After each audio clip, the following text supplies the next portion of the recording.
언젠가 김우현 PD라는 분이 카메라 하나 들고서 영화를 하나 찍기 시작했습니다. 영화를 찍으면서 어떤 한 사람을 만나게 되었는데요. 이지원 씨라는 그런 분이었는데 장애인이었습니다. 세상이 빛 가운데 드러나는 곳이 아닌 으슥한 곳만을 돌아다니면서 아무도 기억하지 못할 자신의 인생을 한탄하면서 지냈던 그런 사람이었습니다. 그의 인생은 자신이 이야기한 대로 담배를 아무리 많이 피워대도 술을 아무리 마셔도 허기진 그런 인생이었습니다. 온유한 자는 복이 있나니. 김우현 PD의 영화를 잠시 보도록 하겠습니다. 전화. 너 왜? 웬일이야? 녀석은 꼭 자기를 닮은 후미진 풍경들을 많이 알고 있었습니다.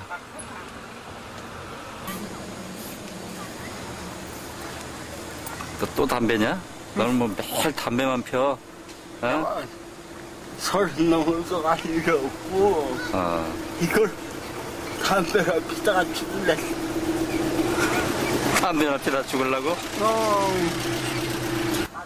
30 넘어 할 일이 없다는 그 말이 내 이야기인 양 명치 끝을 찔렀습니다. 내가 지금 말한 날 기억나. 진짜 있을까? 별로 없을 것 같다. 나 있잖아. 죽지도 않을겨. 그렇게 우리의 어설픈 크랭크인은 아무도 모르게 시작되었습니다. 그날 주님께서 우리를 보시며 웃고 계셨을까요?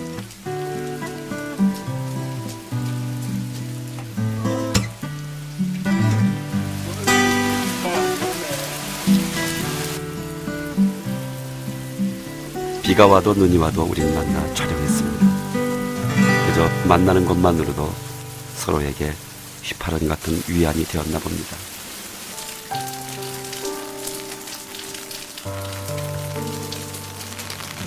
재원아, 넌 왜 이렇게 변두리만 쏘다니냐? 내 취미다. 취미야? 내 좋잖아. 어때? 뭘 하고 하니까 없고 그러니까 좋지. 뭐라고 하는 사람이 없어? 켜도 점화되지 않는 라이터처럼 재환이의 청춘은 서글프고 막막합니다. 그리고 이렇게 쏟아져야 세월이 빨리 가지. 세월이?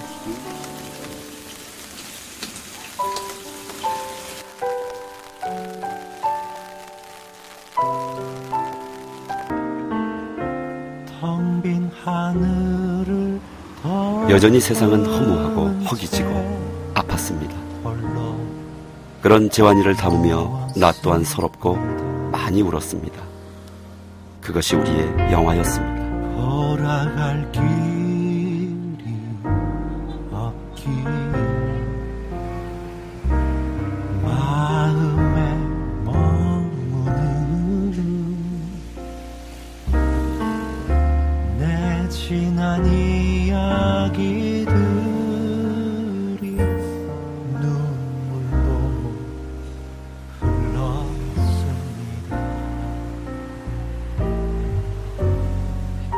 차디찬 돌베개 뜨거운 눈물에 젖을 때 들리던 그 음성. 여러분은 이 영상의 주인공을 보면서 어떤 생각이 드셨습니까? 어쩌면 여러분은 이 이지원 씨의 인생을 보면서 참 불쌍하다 그런 생각을 했을는지 모르겠습니다. 여러분은 마음껏 걸어 다닐 수 있고 또 뛰어다닐 수도 있는데, 그래서 뭔가 자신은 정상적으로 지낼 수 있는데 이 사람은 그렇지 않다라고 하는 것이죠. 우리가 얼마나 이처럼 겉모습만을 보면서 사람을 판단하는지 모릅니다. 그런데 제가 상담이라는 것을 공부하면서 사람의 속내를 살펴보는데요, 또 내 속내를 이렇게 살펴보니까 이 세상에서 냄새 나지 않은 사람이 한 명도 없는 거예요. 누구나 다 냄새가 난다고 하는 것이죠. 그래서 누군가를 비판한다는 것에 있어서 저부터 시작해서 정말 안타까운 마음이 드는 것은 그렇게 비판하는 내 자신은 또 어떤 영역에서는 자신도 역시 비판받을 만한 생각과 행동을 충분히 하고 있다는 것입니다. 그래서 사람의 내면을 바라보는데 정말 비판만큼 교만의 죄는 없는 것 같습니다. 사실 모든 인간은 어떤 면으로든 참 연약한 존재들입니다. 아무리 강성해 보여도 죽음 앞에서 고개를 숙이는 것이 인간인 것이죠. 외적으로든 내적으로든 우리는 이재환 씨 같은 연약함을 가지고 태어난 그런 무력한 존재가 우리들이라고 하는 것입니다. 그래서 마치 이 세상은 약자가 되지 않으려고 하는 어설픈 강자들, 사실은 약자들과 또 자기가 보아도 약자인 사람들이 자신의 연약함을 두고 스스로를 좌절하며 낭망하며 그렇게 살아가는 그런 약자들이 살아가는 곳이 바로 이 세상인 것 같습니다. 사랑하는 청년 여러분, 그리고 성도 여러분, 이렇게 그냥 연약하면 연약함대로, 약하면 약함대로 그냥 이렇게 살아가는 것이 이것이 인생이겠습니까? 아프니까 춤춘이다 라고 하는 그런 말이 있는데, 그러면 우리가 계속 아파야겠습니까? 물론 이 아픔은 성숙으로 가는 길을 이야기하는 것이지만, 그럼 그 아픔으로써 우리는 과연 성숙해져 가는 것일까요? 아니면 우리는 익숙해져 가는 것일까요? 아픔의 기적이 일어나고 아픔의 기쁨이 솟아나고 또 아픔의 회복의 역사가 일어나서 우리가 아픔을 다스리는 그런 인생을 살 수 있다고 한다면 얼마나 좋겠습니까? 오늘 읽은 말씀에는 나면서부터 소경된 사람이 등장하게 됩니다. 나면서부터 소경으로 어려움을 겪었던 그런 사람이었습니다. 아무런 소망이 없던 그였지만 주님을 통해서 그 인생의 회복의 역사가 쓰여지기 시작했습니다. 주님은 소경의 모습을 통해 드러난 그런 우리들, 이 땅의 소경들에게 주님은 당신의 그 메시지를 우리에게 말씀해주고 있는 것입니다. 어떤 말씀일까요? 오늘 말씀 보니까 1절 말씀을 보니까 예수님께서 길을 가시는데 날 때부터 앞을 보지 못하는 사람을 보시는 장면을 우리는 보게 됩니다. 예수님께서 가시는 그 걸음에 어느 쪽으로 가시든 간에 거기에는 주님의 뜻이 있다라고 하는 것이죠. 그런데 오늘 주님은 길을 가시다가 날 때부터 앞을 바라보지 못하는 그런 사람을 보셨다라고 성경은 우리에게 말씀해주고 있습니다. 여기 보셨다라고 하는 이 헬라어는 발견했다라고 하는 그런 말로 해석해 볼 수 있습니다. 오늘 말씀 보니까 주님이 발견하신 이 사람의 인생에 어떤 일이 일어났습니까? 바로 변화가 일어났다라고 하는 것이죠. 회복이 일어났습니다. 기적이 일어났다라고 하는 것입니다. 오늘 주님이 우리에게 주시는 이 말씀을 통해서 주시는 메시지는 무엇이겠습니까? 첫째는 바로 기적은 주님과의 만남에서 시작된다고 하는 것입니다. 많은 사람들이 내 인생에 기적이 좀 일어났으면 좋겠다, 그런 생각을 하면서 살아가게 됩니다. 아무리 생각해도 기적이 아니면 변화가 일어날 리 없는 그런 내 인생에 좀 기적 좀 일어났으면 좋겠다, 그런 마음이 드는 사람들이 참 많다라고 하는 것이죠. 여러분, 그런데 회복을 통한 기적은 언제 일어납니까? 오늘 말씀 보니까 주님께서 누군가를 발견하실 때 그것은 기적이 일어난 것을 우리는 보게 되는 것입니다. 사랑하는 청년 여러분, 그리고 성도 여러분, 혹시 여러분 가운데 주님께서 내 인생을 좀 바라보고 계신 것 같은 느낌을 그런 받으신 적이 있으십니까? 아마 대부분 교회 다니는 사람들이 이런 느낌을 받았을 것입니다. 저 역시 그랬습니다.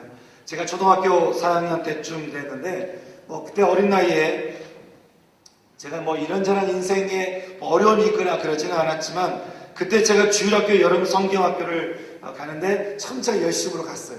그런데 여름 성경학교 그 당시에는 일주일 내내 하루에 이렇게 서너 번씩 교회에서 어린이들을 위한 부흥사경회가 있었습니다.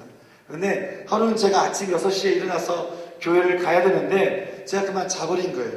근데 저희 아버지가 하여간 공부라고 하면 새벽 4시도 깨우고 5시도 깨우시던 분이 이제 교회 간다고 하니까 안 깨우신 거예요.